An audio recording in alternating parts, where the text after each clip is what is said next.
is CNN 10, and it's great to have you watching again. I'm Carl Azus reporting from the CNN Center.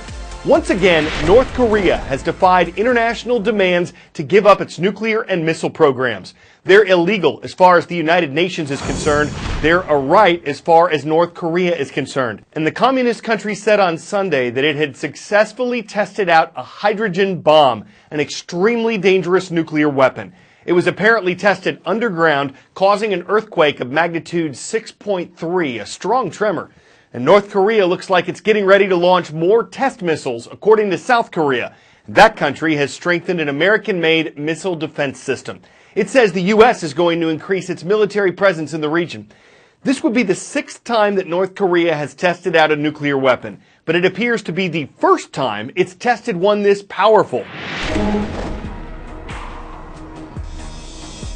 Hydrogen bombs have never been used before in warfare. Atomic bombs have.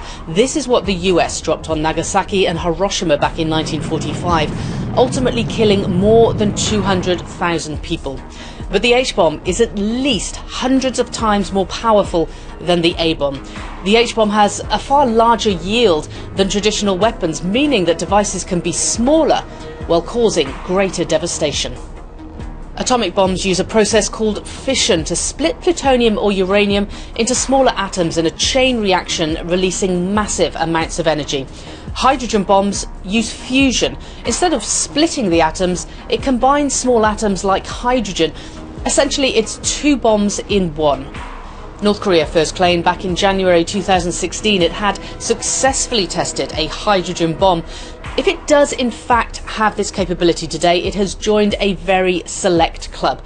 Only the US, Russia, the UK, France and China have carried out confirmed tests of hydrogen bombs.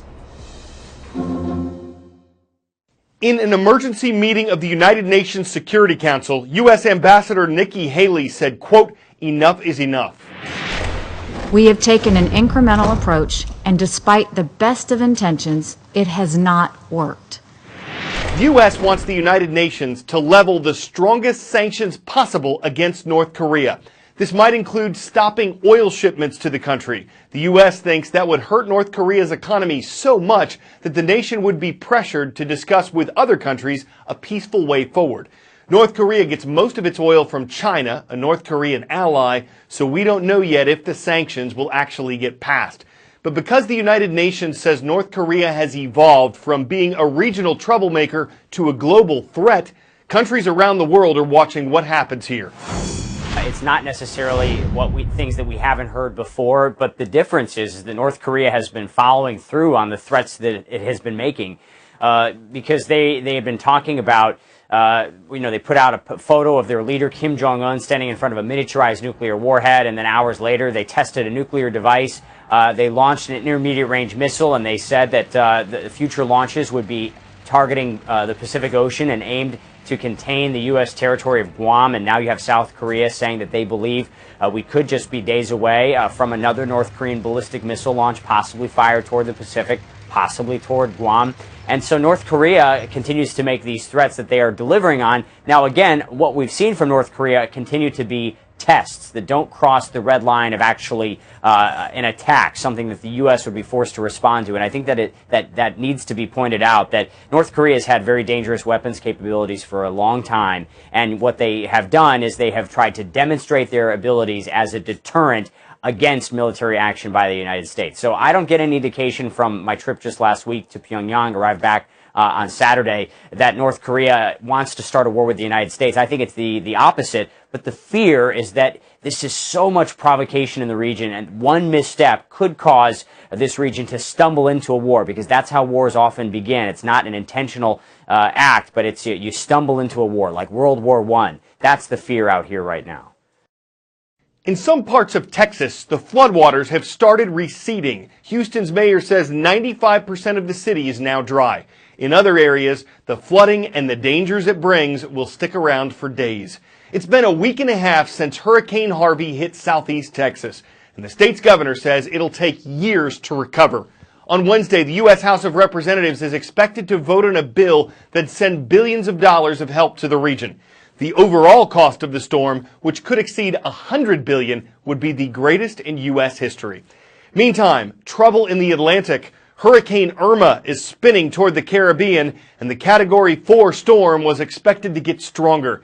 It's not clear yet where Irma will go or whether it'll threaten the continental U.S., but large waves have begun crashing on the shores of the Leeward Islands on Monday.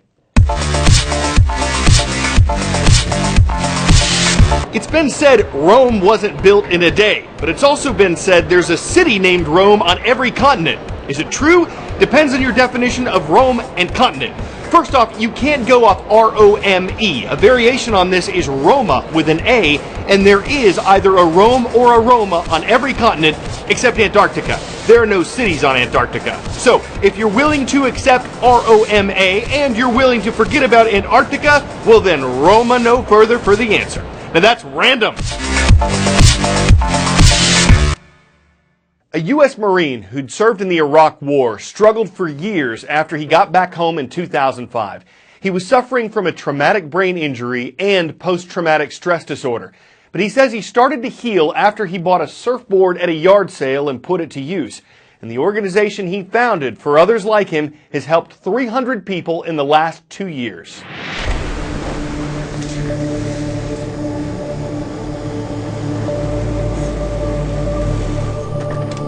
I enlisted in 2003, a few weeks before our invasion of Iraq. We learned really quick that we could take casualties. People got blown up, people got shot. But no matter what happened the day before, you had to wake up the next day and do your job. 2 weeks before I got home, we were engaged with the enemy. And then just to go home and have to turn that off, I came home, felt like I had no control over myself. And I was afraid of myself. I really didn't have any urge to be around any veteran. I pushed myself so far away from it. And then I started surfing. We're going to talk about some technical stuff and teaching how to surf. We're going to arch our back, extend our arms out.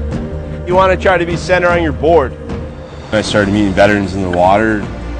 Let's do it.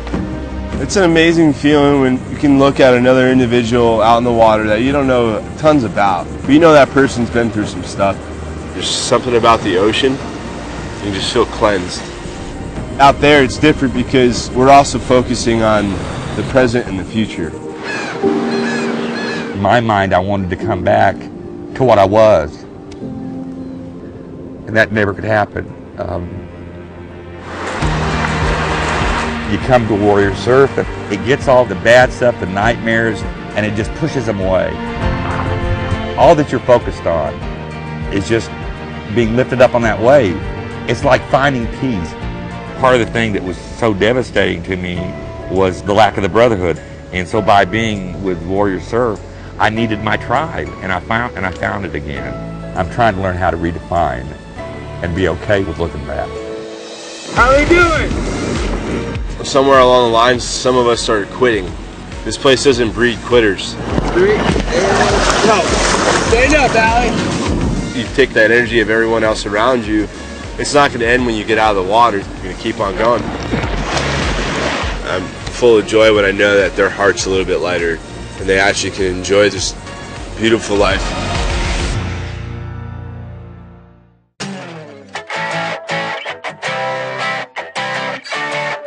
Here's how to pull a perfect 10 out of 10.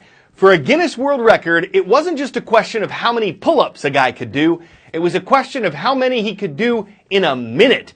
The first 38 or so seemed to come pretty easily, but then the clock started to wind down and the real work began. It was the last 13 that made the difference. The previous record was 50 pull-ups in a minute. Adam Sandell's total for the new world title, 51. Which sets a new high bar. Of course, to break that record, you'd have to have a pretty hard core. You'd have to stick your chin out. You'd have to be armed and dangerous. But once you got your trap set and had the right latitude, all that's left to do is to put your back into it. I'm Carl Azus, and that's CNN 10.